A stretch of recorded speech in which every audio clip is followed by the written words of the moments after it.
مسئله حالا برای انسان‌های به طور استثنا برای خوردن روزه یا اینکه مسافر. دیروزم چند تماسی شد بپرسیدن که ما در یک سفر راه دوری هستیم و خب موافق برنامه نشد سفر ما، از برنامه تغییر یافت و ما خیلی در مشقت هستیم.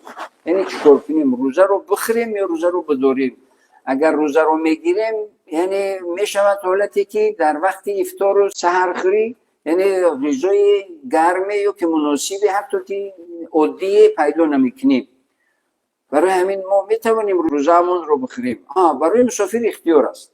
حالا مدامی که مقصد 120 کیلومتر سفر دارد، ولی کنون در چند هزار کیلومتر هم مسافر بدن، اونایی که تماس گرفتن اونا اختیار دارن.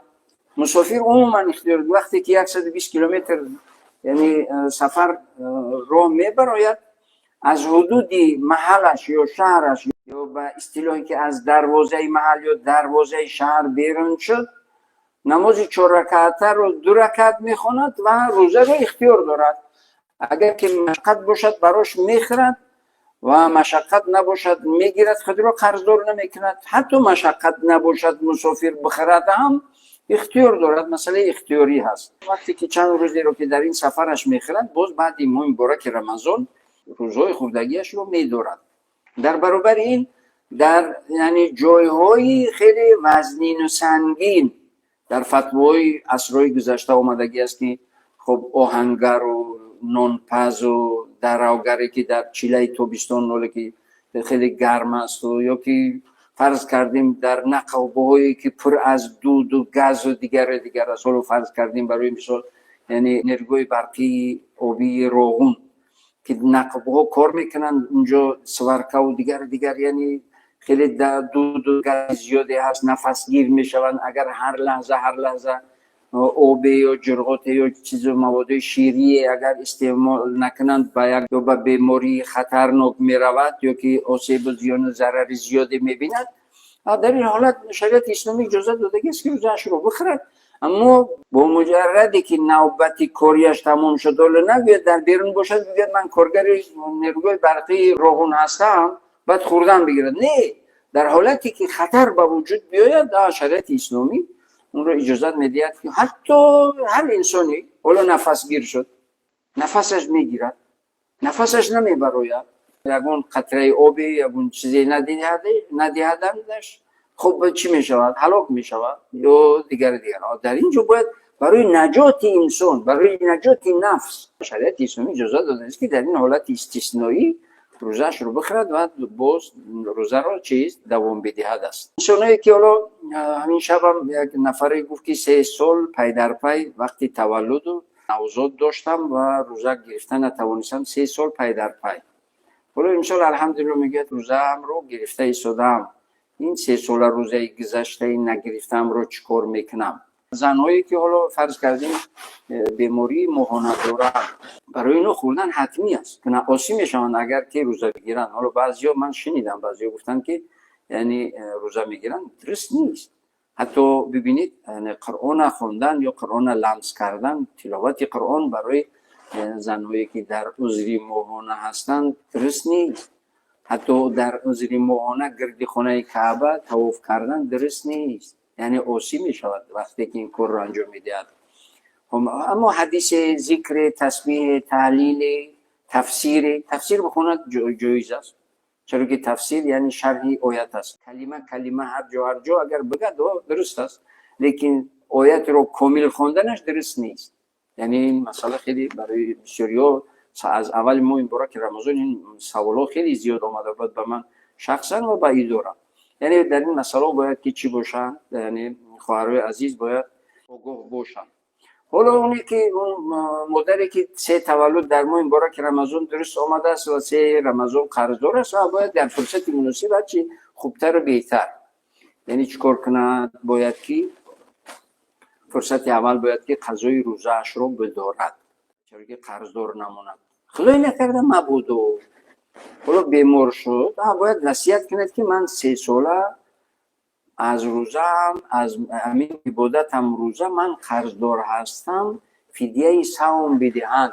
بعدی اگر مبادا رفتم، یا اینکه در بیماری سختی که هست، در این صورت باید که وصیت کند که من از همین عبادت روزه هم قرضدار هستم یا روزه هم رو خوردم من چند سال، برای روزه من فدیه بدهید، یا از شبی مالی خودم یا از مالی خوب کلامی که باشد. اگر خود مال ندارد، از نزدیکش، خو شوهر خو کسی نباشد از نزدیکان و محرمانش، خواهش میکند که یعنی فدیه صوم بدهند، جبران روزه هم بدهند. لبک. سلام علیکم و رحمت الله. و علیکم السلام و رحمت الله و برکاته. حضرت جان نازنین خوبه؟ الحمدلله، فضل خدا، سلامت باشید. سلام داشته. امی موافق قرار شورای علما صدقه فطر بر سر هر نفر چی مقدار باشه؟ سلامت باشید. دیگه سوال نیست؟ سوال دیگه هم داشتم. مرحمت. امی زکات در ماه شریف رمضان کمتر درباره فضیلتش میگفتیم. سلامت باشید. تا خیر برکت. صدقه فطر تنها برای روزدار نیست، برای تمام افراد عائله است. یعنی برابر عائله، خب پدر باشد، خب مادر باشد، یا عوض کننده از اینا برادر باشد، کسی که نباشد، برای تمام افراد عائله به حساب گندم 8 سومونی سر هر نفری است. این دهه اخیر باید بدهد. حالا برای انسانایی که امکانیتی کم دارند، برای اینا، اما اونایی که امکانیتی وسیع دارند که زیاده از 100,000 سومون در اختیار دارند، در این صورت به حساب مویز، یعنی 50 سومون، 55 سومون، یعنی باید که سر فرد فطری روزه بدهم. لبک. علیکم السلام. بله بله، برنامه مستقیم است اگر سوال داشته باشید.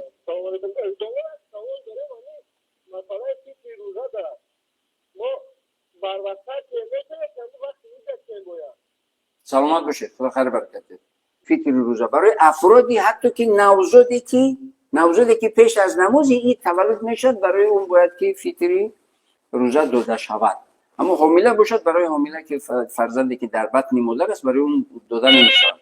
اما برای نوزادی که تا نماز عید یعنی تولد شد، باید که در حال پیش از نماز عید باید که فطر روزه اش رو بدهید. لبک.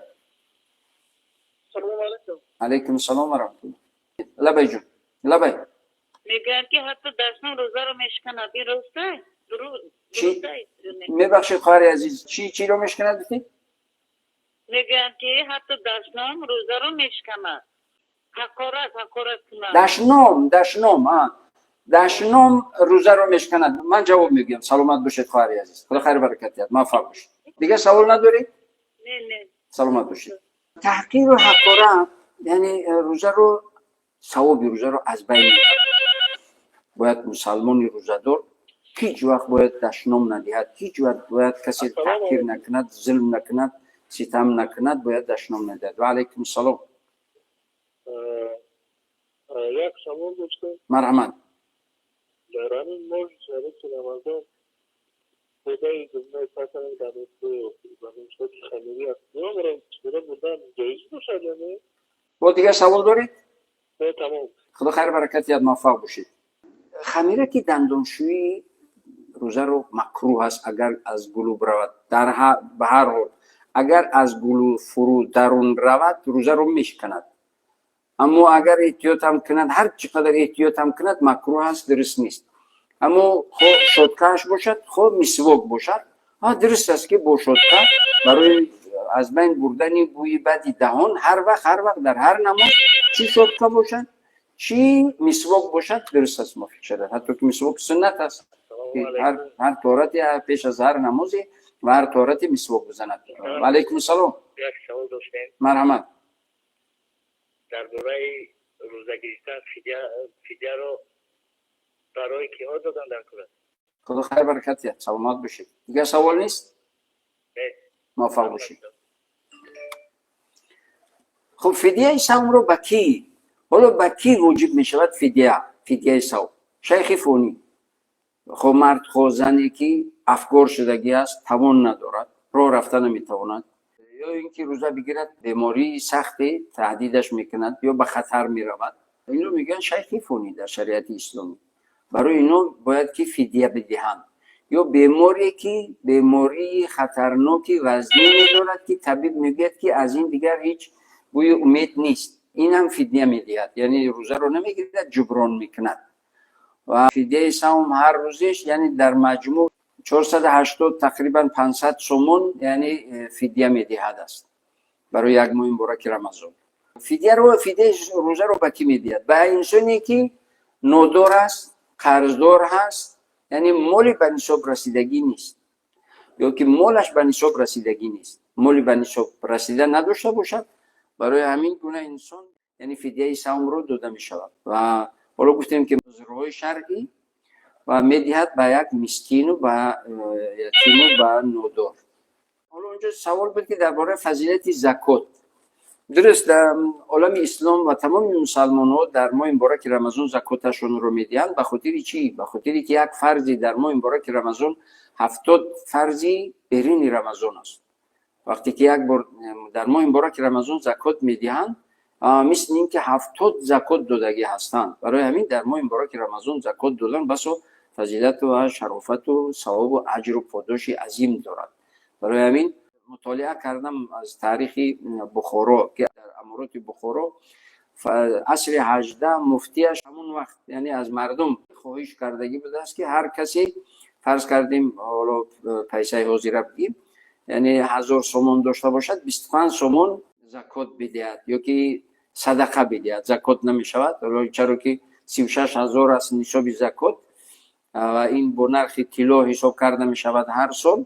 این مبلغ بدهد تا اینکه هر چه زودتر مالش به نصاب زکات برسد. چرا که پروردگار میگه کسی که زکات مال بدهد من کفیل نگهبان مال و اموال او هستم. من کفیل هستم، هیچ وقت مالش به تلف نمی رود، مالش را حفظ میکنم، اموال و سرمایه و پسنداز و دارندگی و حتی عزت و آبرویش را هم حفظ میکنم در نتیجه دادن زکات.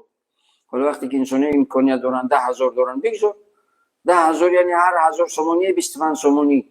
خب یه نفری هست که 10,000 قرضدار است، حالا الحمدلله اون که من 10,000 در پسنداز دارم، از این در صدقه ببرو تا اینکه زودتر مال به نصاب برود و با برکت شود. و دیگر مسئله ای که زکات فضیلت زیاد دارد و صدقه فطر کی دهه اخیر موافق مذهب امام ابو حنیفه دهه اخیر تا پیش از نماز عید، یعنی به خاطر چی روزه اخیر دهه اخیر به